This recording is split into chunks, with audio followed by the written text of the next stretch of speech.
Welcome to the Lutheran Theological Seminary at Philadelphia. For all of those that this may be your first time here, I am Pastor Brad Burke, the assistant to the bishop for youth, young adult ministry, and spiritual formation here in Southeastern Pennsylvania Synod. And so on behalf of myself, our bishop, Claire Burkett, who is capping off a 3-week straight period of travel, work, and running around without a single day off, so that's why she's not here. She's still out and about. But on behalf of her, myself, and the entire Synod, I would just like to thank you for coming out today and just say what a blessing it is to have you here and what high hopes we have for this day.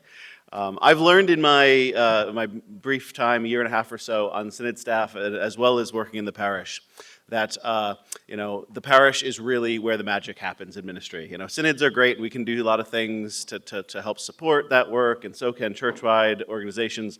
But you're where the rubber meets the road, and where relationships are forged, and lifelong journeys are walked together. And so it really is a privilege for me to have you all here, and to be able to reimagine and get excited about the new possibilities that might be bubbling up and emerging, or maybe not quite yet, but maybe could, in your congregational contexts. And so thank you again so much on behalf of the entire Synod and our bishop for being here.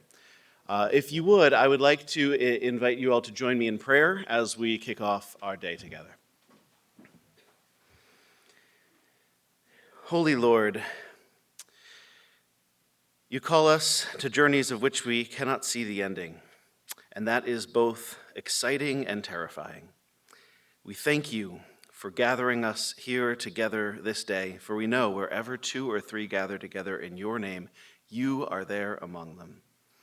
We ask you, Lord, that you might send your Holy Spirit among us this day, that it might blow through this place and this campus, that our hearts and our minds may be set on fire with passion for the holy and sacred work that we do, and that you might open up new visions, new frontiers, and new possibilities for us and for our church, and that this holy, sacred, Holy Spirit work may start this day with this community of faith leaders from across the region who care deeply for the work they do, passing the faith from generation to generation. Be with us now as we begin this day, and be with us as we go forth from this place. We pray this all in Jesus' name. Amen. And so now it is my deep privilege to introduce a friend of mine who will be around for a little bit longer, Dr. David Lose. Many of you have met Dr. David Lose, but he became the president of the Lutheran Theological Seminary at Philadelphia in 2014. Before that, he held the Marbury E. Anderson Chair in Biblical Preaching at Luther Seminary, where he also served as the director of the Center for Biblical Preaching. He is the author of Preaching at the Crossroads, How the World and Our Preaching is Changing, Making Sense of the Cross, Making Sense of the Christian Faith, Making Sense of Scripture, and Confessing Jesus Christ, Preaching in a Postmodern World. David speaks widely across the United States and abroad on preaching Christian faith and faith formation in a postmodern world and biblical interpretation. And if you don't already know this, you can find his Bible devotions and lectionary reflections concerning faith and daily life on his blog in the meantime. And so without further ado, I would like to introduce to you Reverend Dr. David Lose.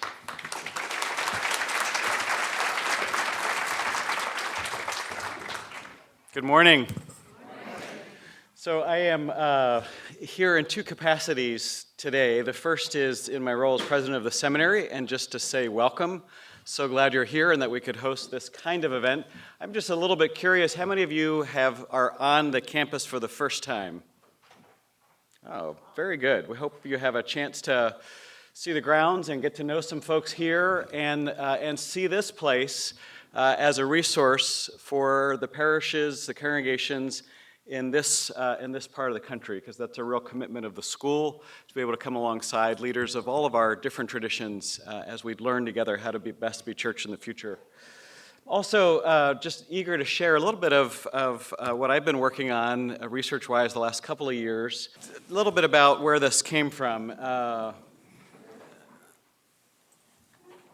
going to share a little bit of a backstory about why this title, why don't my grandkids go to church, and what can I do about it.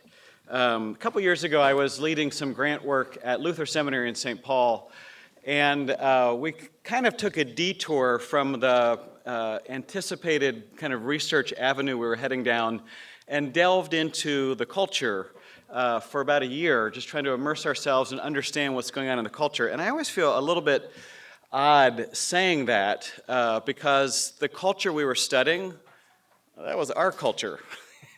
It's the culture we live in. It's the culture we get our news from, where we do our online banking and stream entertainment and communicate with each other. And so it's not like we were going to some foreign part of the world and trying to understand a different culture. We're really trying to understand our culture, and particularly the phenomena that I think I and a number of church leaders experience, that although we live our lives and make meaning and craft identity and do all these things out in the world, when we come to church, it's sort of like a lot of that experience gets left at the door. And so it was interesting for us to kind of immerse ourselves in the changes in our culture that we've been a part of, like our whole growing up and into adulthood and our professional lives. And yet, even though we could track how much has changed over kind of one lifetime, at the same time, it was kind of remarkable how much of that hadn't filtered into our leadership in congregations, our preaching, our teaching of congregational leaders. And I know sometimes the pressure actually is on congregational leaders today not to change. Right? It's not so much, let's keep up with the culture. It's, Pastor, everything is changing. I'm so glad church, at least, will never change. And it's this kind of peculiar pressure that we're living with. And so I want to kind of divide this presentation into two parts. And the first, I want to do a scan of kind of some of the elements that the team I was working with identified as sort of significant changes in the culture, and then think of how that prompts us to reconsider some of the way we think about our leadership and congregational life. So I'm going to start a little bit with what's changed, and just name a couple of things from the work that we were doing, the work that I've done. And the first thing I want to point out is recognizing that in a lot of ways over the last 30 years or so, 30 or 40 years, we have lost the support of the culture. That is, for 300 years or more, political leaders, civic leaders in this country had a vested interest in church participation and promoted that participation across the board. So persons from Benjamin Franklin to Dwight David Eisenhower actively encouraged congregational participation from the American public and citizenry. Eisenhower is the one who says, quite famously at one point, I don't care what kind of church they go to, as long as they go to church. Because there's this sense of a hand-in-glove relationship between being a citizen and being a member of a congregation. And that has largely evaporated. There are still pockets of the country, the South or the upper Midwest, where some vestiges of that church culture remain, but by and large, it has evaporated. Now, I want to be really careful. Having said that, I don't want to give the impression that I think we are living in a culture hostile to our faith. That's simply not true. And there are Christians today who, in fact, are living in situations where there's great hostility to the faith, and you and I will likely never endure those kinds of challenges or trials at all. Our culture is increasingly indifferent to the faith, and that presents its own set of challenges. But above and beyond that indifference, I don't think we recognize the degree to which the culture supported us in teaching the Christian story. And I don't think we've adapted to the withdrawal of that support in any meaningful way. So, for instance, I remember very clearly when I was in sixth grade at James Buchanan Elementary School. That is in Lancaster, Pennsylvania. Some of you may wonder why anyone went to a school named James Buchanan Elementary School. Buchanan's the only president from Pennsylvania. Lancaster's his home. And so there is an elementary school there named for the worst president we've ever had so far. And in the sixth grade, I mean, there's going to be a lot more presidents. I figure, eventually, Anyway, in the sixth grade, I was very excited when I was named one of the magi of our public school Christmas pageant, right? That's right. Every single year, one of the big events of the year was at this public elementary school when we would put on a Christmas pageant. We all had parts and did that. And this picture isn't actually of me, but when I Googled public school Christmas pageant, the majority of pictures were black and white because we don't really do that anymore. And I want to be really clear, I don't think we should do that anymore. I was surprised as my kids were growing up and learned early, I recognized fairly early, they probably knew and know more about the world's religions than I do, because they have friends in all these different religions. And so my daughter Katie, for instance, I remember coming home one evening and having supper with us. She was in the 5th grade, teaching us about Muslim customs of dress, because one of her friends, teammates on the 5th grade basketball team, was Muslim. And so she was talking about the accommodations the team had to make for her to be able to participate and wear a uniform. And I just realized they are in a very different, much more pluralistic, cosmopolitan world than I grew up in. And I don't think the God that we know of vulnerability, of the manger and the cross, would want us to assume that the culture is there, our schools are there to push our story onto persons of different. So please hear me. I'm not pining for a nostalgic past. I'm not trying to stir up culture wars. I'm just noticing that there's been a big shift in the kind of help we had from the culture. Not just public schools, but also entertainment. Andy Williams died about a half dozen years ago. Shortly after that, I saw a PBS special on the Christmas program that he and his brothers did for a quarter of a century. I had no idea of the cultural influence of this show. It launched acts like the Osmond Family and the Jackson Five, and for 25 years was one of the highest rated programs on television, where Andy Williams and his brothers helped teach the Christmas story through readings and songs and prayers to the American public in a way that simply doesn't happen in the same way anymore. Again, not so much grieving that change, but noticing it and asking how much have we done differently to accommodate that shift in the cultural support of the faith. There's a way in which what I think the big challenge for us at this time is that the biblical story has shrunk in our cultural imagination, and therefore largely in our congregational imagination. And there are so many other stories that have filled the gap. These are just kind of a smattering of magazine covers that I pulled off the internet one night. Some of them you'll recognize, they're rather iconic, some of them not. But each of them taps into a larger story about what the ancients would have called the good, the beautiful, and the true. Each one, that is, has a worldview behind it about what constitutes the good life. What's worth saving for, striving for, sacrificing for? And it's not just what we read, of course, it's what we watch on television, it's what we wear, it's what we drive, it's where we vacation. Think for a minute about the power of emblem or logo. We have kind of this whole alphabet that speaks to a very prevalent story, powerful story that has been happy to take the place that the Christian story has surrendered. And that is the consumer story. You are what you own. I was really struck by some research done by folks at Duke University who recognized that for those who are not deeply religious, increasingly the emblems on their shoes or shirt or laptop or car create as much of their identity as in a previous generation would have received that from religious identifications like a cross or a Star of David.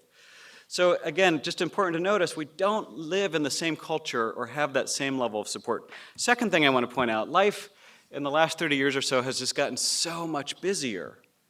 And one of the phenomena across groups, whether it's gender or economic status or ethnicity, is this perception of a scarcity of time and a growing perception of the scarcity of time.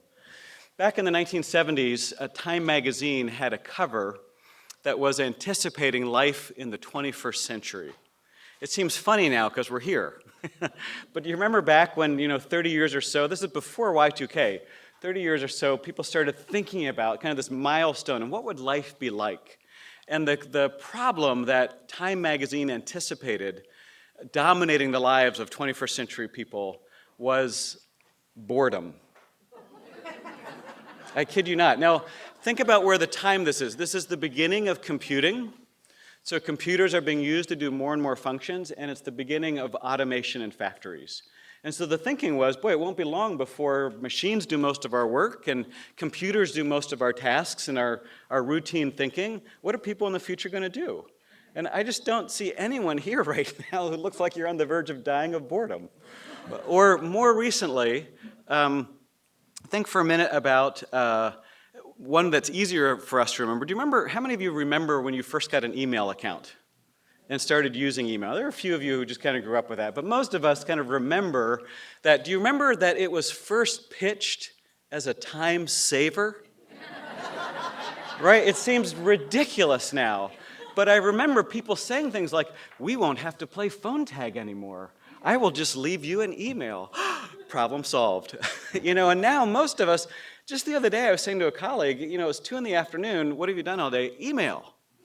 And I thought I could almost fill 40 hours a week just responding to email. And what it creates actually in our lives is that increasingly these various ways of sort of speeding up our ability to communicate, making it easier to access each other and work, making it easier to pay attention with groups and what's going on in the world, has created this world in which there is no more Sabbath rest. And I don't even mean sort of Sabbath rest in the sense of setting time apart for hearing the word, as Luther will talk about in his catechism. I mean no more time for rest that is valued as restorative, as restful. Actually, I'm mistaken. There is a town called Sabbath Rest, probably somewhere in Pennsylvania. There just is no actual Sabbath rest for us. So again, back to email. The number of us who now, when we take vacation, and then think for a moment about the words we use to talk about vacation. We'll talk about unplugging, or downtime. Right? They're images from the world of mechanization. Like that's what our lives have become. So we have to unplug ourselves. Aha! It's just something kind of perverse about that. You go away on vacation, and most of us face kind of 2 unsavory choices. Let's say you're away for a full week. Your decision is, do you check in on an email just a little bit every day so you don't get too far behind but are never really away? Or do you not check email at all, but by like the 4th day begin experiencing this dread of the very full email box you'll have when you get back? Increasingly, folks feel like so much of our time is filled by these different kind of possibilities, opportunities, that it's overwhelming. In this culture, we've operated from the assumption that more choice is always better. And what we've discovered is that some choice is almost always better than no choice. But it doesn't take long before the choices pile up and become overwhelming so as to make it difficult to navigate them. There's a new term, or relatively new term, you may have heard it, that psychologists are using to describe not kind of an acute condition, but more of a general and pervasive condition that's affecting our emerging generation. So kids, high school age and younger, they call it FOMO. It stands for the fear of missing out. So they're recognizing that in this world of kind of, 34,000 channels and websites and news outlets and places to get involved and causes to join and charities to support, that our emerging generation of youth are having a harder and harder time making commitments, making decisions about one option for fear it's not the best option. And when they do make a commitment, reporting that they enjoy that choice less because of the constant fear of missing out. So increasingly, folks have this sense of like so many choices, so limited time. And the two of those factors, an absence of Sabbath rest, no particular encouragement from the culture, are increasingly mean that this emerging generation has moved out of what I would describe as the culture of duty into a culture of discretion. Let me unpack that a little bit. What I mean by culture of duty is that for a very long time in this country, there were certain expectations of adulthood, certain norms to conform to, and most persons growing into adulthood did not need to be taught those explicitly. You learn them from watching the adults around you, your parents, your grandparents, your aunts and uncles, people in your congregation, your school teachers, your coaches. Most of the expectations for being an adult were communicated rather unconsciously by example. And that included things like being a part of the Lions Club or Kiwanis or the Junior League, volunteering for the school PTA, coaching Little League, subscribing to the local theater or orchestra, volunteering for military service, being a part of a church community, being a part of a bowling league. There were all kinds of sort of a group social expectations or possibilities, and you learned those simply by watching, which meant that a lot of what you did out of an unconscious sense of duty. You knew you were supposed to, and that was enough. And that largely has shifted into a culture of discretion. Now, discretion, think about that in terms of discretionary time or discretionary income. It's that sense of needing to make a decision, to make a choice. You have to exercise your discretion. You can't do everything. And that's the world that our kids have grown up in, where they're constantly being forced to make decisions and have some pressure on them, but also some real self-interest in those being good choices, having some return on their investment. And the minute we talk that way, we start, I think, feeding into this kind of cultural censuring of our youth. The amount of ink spilled by cultural commentators describing this emerging generation as egocentric or narcissistic, or it's all about me, or the me generation. And I want to kind of suspend the value judgments and just recognize they're growing up in a world where they have in front of them hundreds of choices about almost everything, from the careers they can do, to the lives they can lead, to the way they navigate their relationships, to the way they exercise their spirituality. And in that kind of environment, they have to exercise their discretion. And that's the idea of wanting to get something out of your time is really not a bad criteria to use. So we will say people shouldn't come to church because it meets their needs.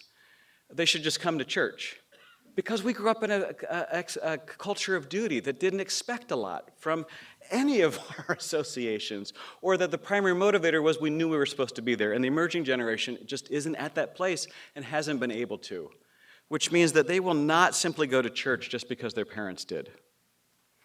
All right, with that kind of brief overview of where we are culturally, what I want to do is think about what we can do about it.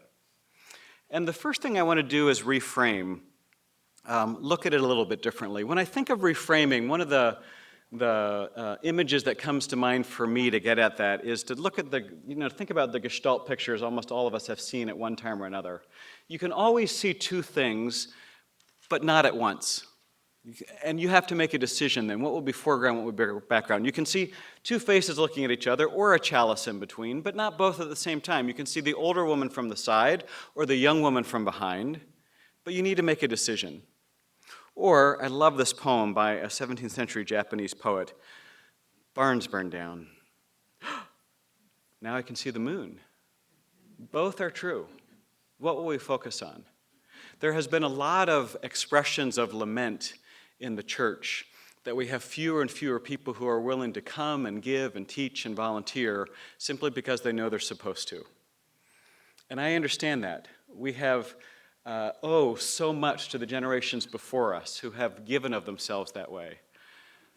But if we have a generation of Christians who perhaps are smaller than their ancestors, and yet are there because it meets their needs and helps them make sense of their lives, and they know why they're there and it matters to them, and they've made a choice, not just been swept along by the culture, but have made a decision to be there over and against other things. I don't know, I think there's opportunity there. That thought somehow strangely warms my heart. And I'd like us to step back from lamenting all of the challenges, which are real, and instead begin to think about some of the possibilities or opportunities.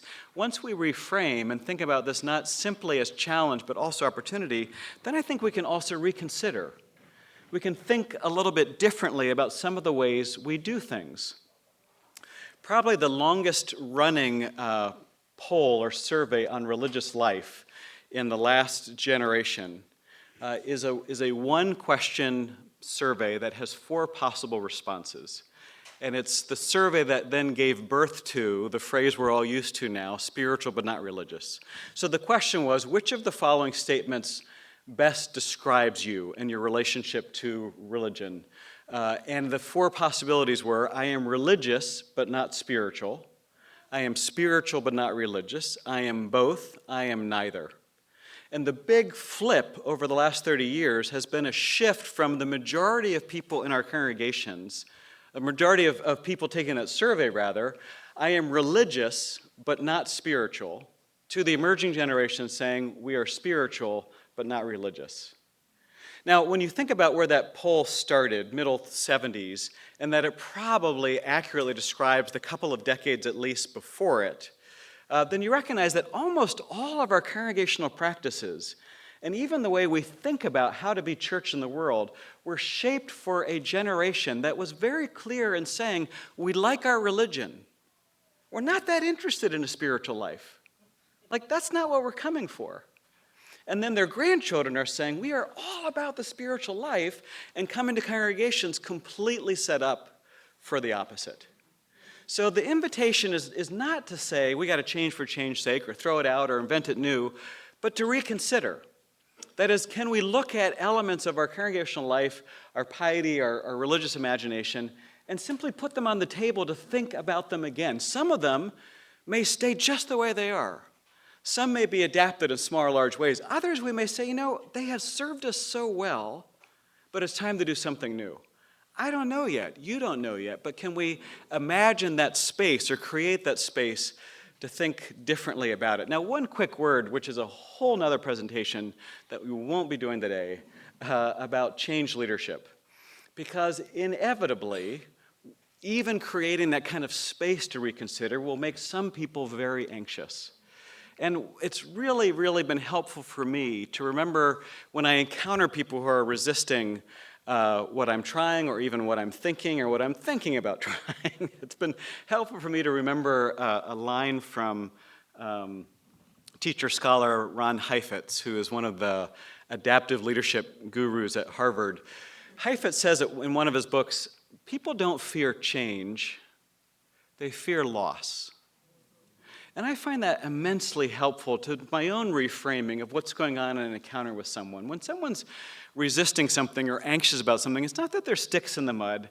It's that there is something at stake for them that has meant something to them, and they're worried about losing that, which allows you then to relate to them in a very different way. And at the very least, acknowledge that potential grief and to honor them by hearing it, to hearing them. Even to the point of, and I know these kind of Rogerian things kind of can feel a little artificial, but the ability to say to someone, what I hear you saying is. Because although it might feel a little, manufactured for you, for another person who regularly has met people that don't seem that interested in their views, it's incredibly a gift to have someone say, I'm listening carefully enough to you because I value you and what you say. So there's a way in which when we listen to people who bring their resistance or concerns, and listen for the grief, not simply the what, but the what's beneath that, we are honoring them. And we can further honor them by often agreeing with them. It's a hymn or a kind of worship or something in their piety. And most of us can genuinely say, I hear what you're saying, and that I can see that it has meant a lot to you. It's meant a lot to me too. Now, don't say it if it's not true, but often much of these pieces were formative in our own faith, and to honor that. And once you've kind of listened and honored someone, then I think that then you are able then to ask what I often call the question, which is simply to be able to say, it's clear that this has been very important to you and has helped you in your faith. Do you think it's helping your children and grandchildren in their faith? And by asking that pivotal question, you're moving from the what, different kind of hymnody or way of organizing ourselves or outreach or worship style, to the why.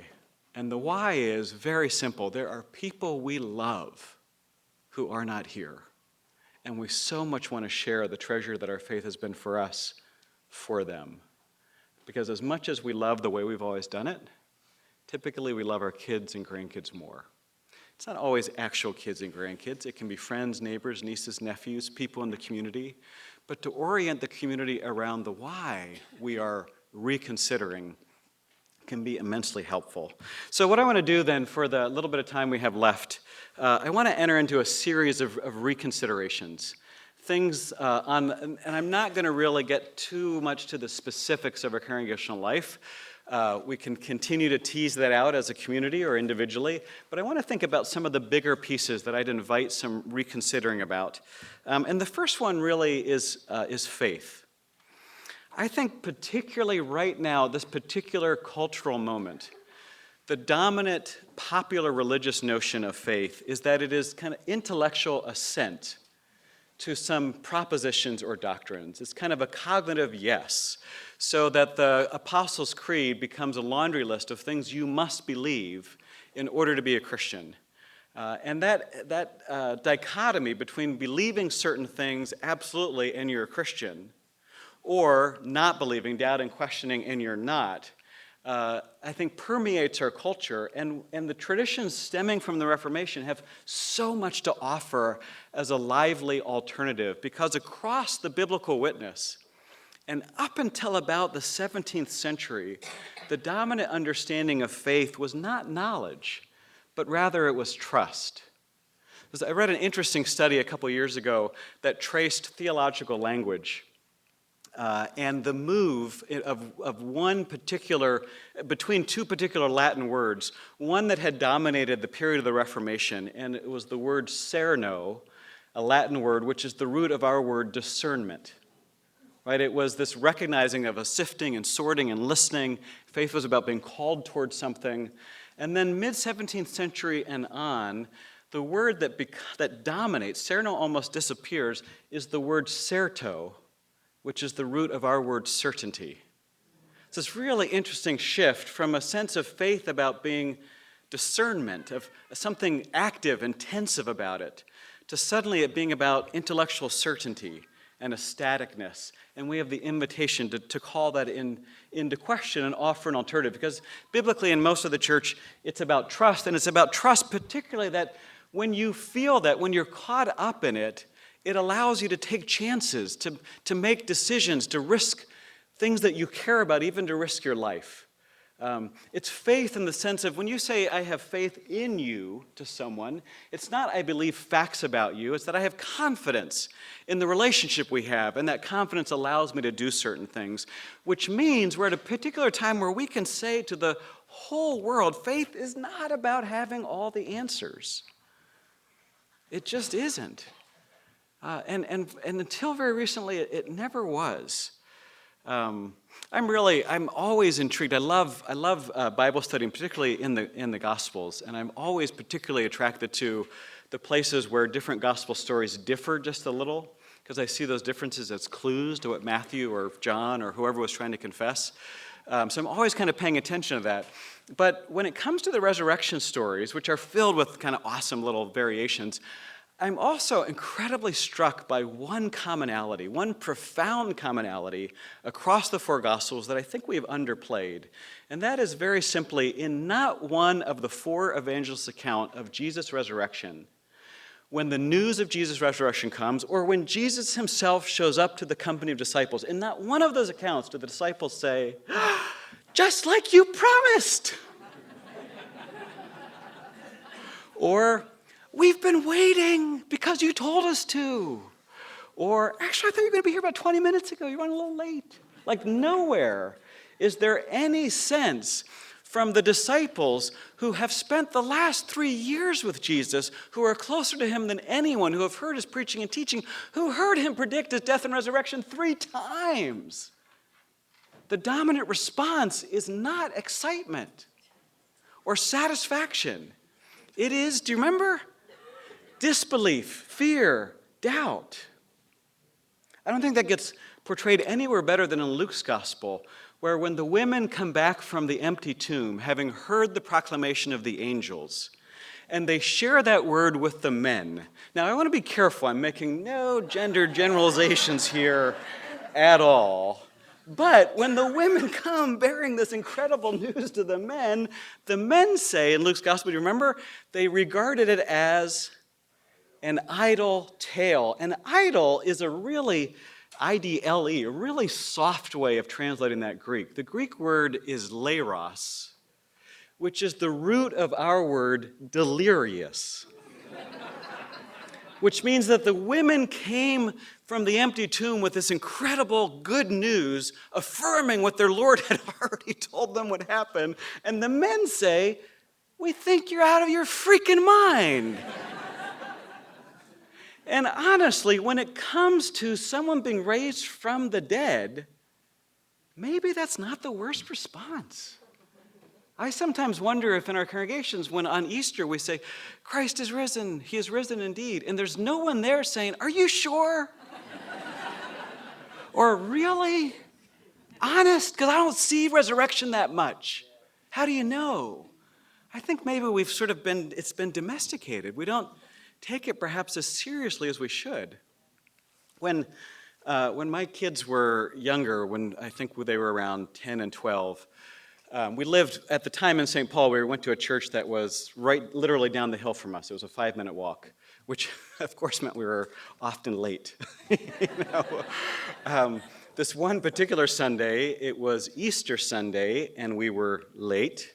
And you know what happens to you on Easter when you're late. You got to sit all the way up front because all the good seats have been taken. So we are up front, and it was kind of set up so if chairs, it was a flexible worship space, not fixed pews. And so on this particular Sunday, the pulpit was here, and there were chairs coming out and down and around, kind of like a U. And we were sitting just to the left, kind of from me to you in terms of how close we were to the preacher. And the pastor's in the middle of this very enthusiastic Easter sermon, and my 10-year-old daughter, Katie, leans over and says, Daddy, I'm not sure Jesus really rose from the dead. I wonder if his friends just missed him so much they wanted that to be true. Not the first Christian to think that. David Strauss and the others who kind of invent biblical criticism had some really similar questions. So I was kind of caught up by the depth of that question, even if it was kind of unexpected on Easter Sunday. And then Katie follows up with, Daddy, what do you think? And to tell you the truth, what I'm thinking at the moment is, Katie, it's Easter. And the preacher's right there. And even if it's true, don't tell people because your dad needs a job. So all of that sort of going on in my head in that moment. What I say to her, of course, is, sweetie, that's a great question. Can we talk about it after church? So she nods, that's fine. And after church, we walk out, and I said, Kay, that was an incredible question. You want to talk about it a little more? No, that's okay. All right, that moment lost, perhaps understandably, but there are other moments for those kinds of questions. First time I was working on this with a group of congregational leaders, one gentleman in the back just said, out of sort of a frustration and some grief, I think, he said, okay, so my sophomore in college son just came home and told me he's an atheist. Am I supposed to just congratulate him? I said, no, I don't think you have to congratulate him, but you might ask him what were some of the questions he's been wrestling with that led him to this? Or what are some of the things he wonders about, and what in faith or church hasn't always matched up? You might listen to him and honor him and be in a relationship with him and see where it takes you both. What helps me when I think about this is to remember that the earliest Christians weren't actually called Christians. Do you remember what they were called in the Acts of the Apostles? People of the way. It's kind of cool. They were people of the way. They saw something in the life and ministry of Jesus that they wanted to be about and wanted to emulate that. They were people of the way, and they were people on the way. It wasn't that they were expected to have all these questions. It was that finally, faith and doubt aren't opposites, but if you lead even a remotely engaged life, they often go hand in hand. Sometimes that way is really pleasant and beautiful, enjoyable, and sometimes it's not. But no matter what's going on, how do we provide a wide welcome to people of all generations? This isn't just the emerging generation, but focusing particularly on this emerging generation that has increasingly found other places more welcoming to their questions and offering them more resources to construct meaningful lives. How do we provide a wide welcome to them and their doubts and their questions and challenges and all the rest? All right, second thing I want to reconsider, I know is a little bit unpopular, and that is evangelism. And the reason I call it unpopular is because every congregation I've been in, let alone served at, the evangelism committee was always the hardest one to fill. And I think that's largely because we think of evangelism as shouting your faith at someone. We all have a coworker or a sister-in-law or a friend who at some point has said, "Do you know where you're going when you die?" And we don't want to be that person. So I want to be really clear. When I talk about evangelism, what I'm really talking about is who's responsible for sharing the faith. And for the last number of generations, not recently, but for a very long time, we've designated a professional to be responsible, and that is the pastor or the preacher. That's the one who's responsible for reading Scripture and sharing the faith and inviting people to church. And with this emerging generation, we have to answer that question by looking into the mirror. That is, everyone needs to take some responsibility for the ability to articulate and share why their faith matters to them if we have a hope of inviting this emerging generation into our fellowship that we have valued so highly. When people ask, and it's the number one question I get in working with congregations, how do we get kids to come to church? It used to be young families, and now we've kind of given up on that, and we just want our kids or grandkids. Really what's interesting to me is that the most recent research, and this is the long-time longitudinal study that Christian Smith did. It was at Duke at the time and now at Notre Dame. Kendra Creasy-Dean, right up here in Princeton. It's Christian Smith's book, Souls in Transition. Great place to start if you're looking for a resource. Kendra Creasy-Dean's Almost Christian. They started following teenagers who were involved in congregations, and this was Roman Catholic, Protestant, mainline evangelical, across the board, started following them up until their middle and late 20s. So the longest longitudinal study on this yet. And one of their questions was, what makes the difference for the kids who were in congregations and continue when the majority of their peers will not?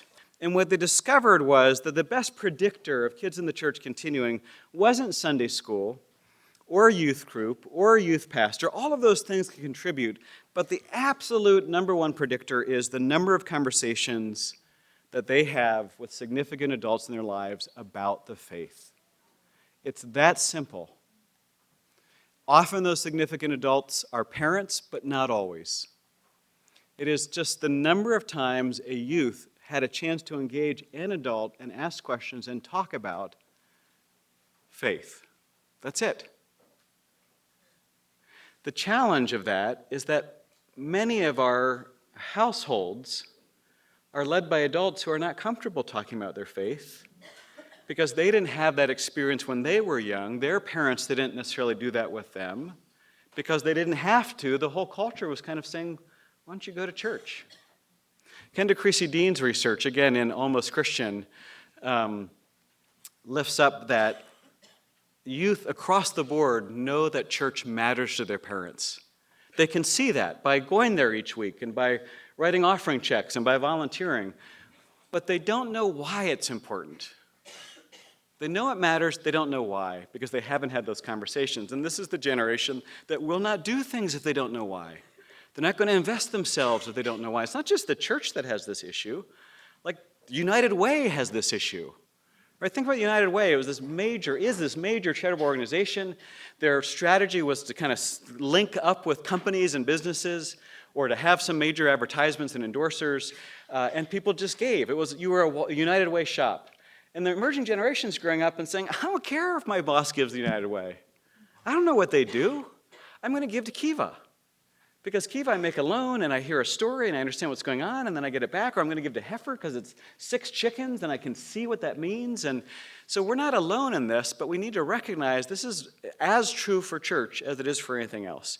And what I think is striking is this actually isn't new advice. So we're not going to read this whole passage. It's a story from the Exodus, a recounting of how to celebrate Exodus. It's just one line I want to pay attention to. You shall tell your children on that day, it's because of what the Lord did for me when I came out of Egypt. That's one phrase that there are a variety of places in Exodus and Deuteronomy that will talk about how to keep the Passover, how to remember this event. And every single one of them, there is a line like that. When your children ask, or most simply, you will tell them. Because we've known for a long time, it helps to know why and be caught up into a story, not just a general story, but a personal story of why it matters to you.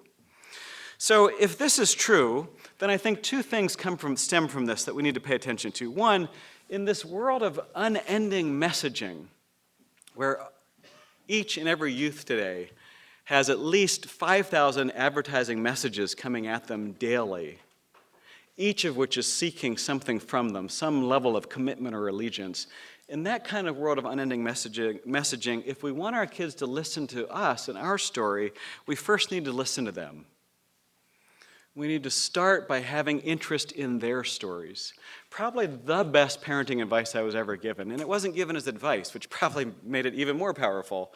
Just an older parent saying one time, kind of observing that his favorite thing to do over the years when his kids are home from school, their activities from college eventually, was just to go out for a walk and not say anything. And within a couple of minutes, to just recognize their kids would be kind of sharing everything.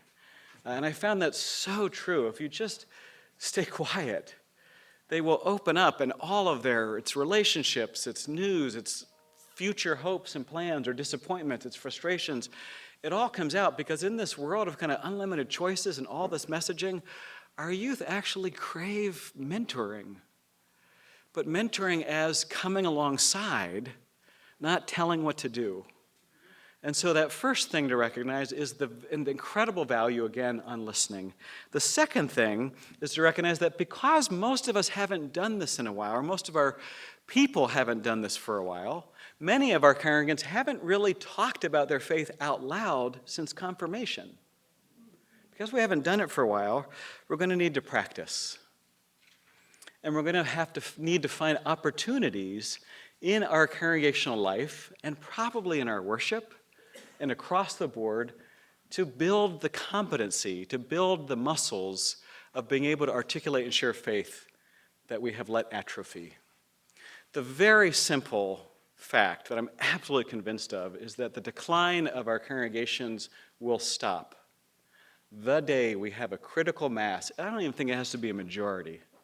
The day we have a critical mass of our people who know why they value church and their faith and are comfortable articulating that, sharing that, not demanding other people believe the same, but are able to give a reason for why they participate, why this matters, why they believe. A number of years ago, I was working on some of this stuff with a group of pastors in Canada. And at the break, one of the pastors shared a story. He said he was home recently. He's in his early 30s, was home recently, and his mom asked him, why is it that your brothers and your sister don't go to church? You know, the question that's out there. And he said, Mom, if they were to ask you why you go to church, what would you say? He said what followed was probably the most uncomfortable 20 minutes he'd ever spent with his mother. The uncomfortableness put the conversation about the birds and the bees completely to shame. After 20 minutes, he said, she kind of got out one sentence about what church meant to her. And he just said, Mom, when they ask, tell them that. That will be just fine.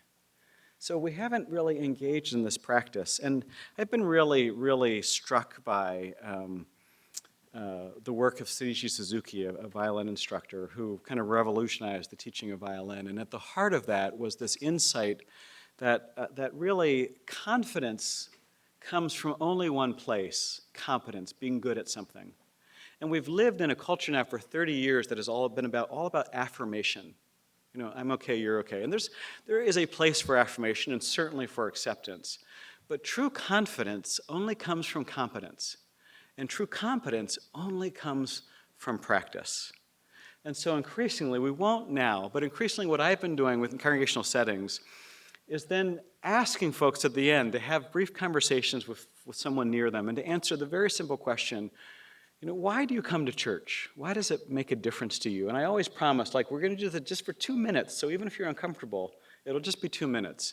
First time I did this was a congregation about an hour or so north of Denver in Fort Collins.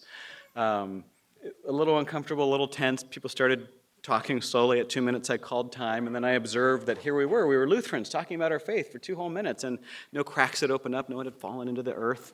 You know, we made it, and you could sort of, this power, it's done, and we were able to do that. On the way out of the congregation that day, people walking out, an older gentleman, I'm guessing early to mid-80s, kind of stooped over by age, on his way out, shook my hand and said, you know, I just want to thank you because I've been going to this gal I pointed to his wife. I've been going to church with this gal for more than 60 years. And until today, neither of us knew why the other was going. So we can practice. We need to practice. We might even have fun practicing. I know a lot of this is a lot to take in. I know a lot of this are things you're already working on. And so I hope what you hear today from me and throughout the day is not simply new information and not only challenge, although we hope there's some of that, but really affirmation of the work you're doing and deep appreciation for leading at a time where there is tremendous opportunity, but also real challenge, and for our gratitude for the courage and the creativity it takes to do this work just now. So thank you, but far more, thank God for you and for your faithfulness. Amen.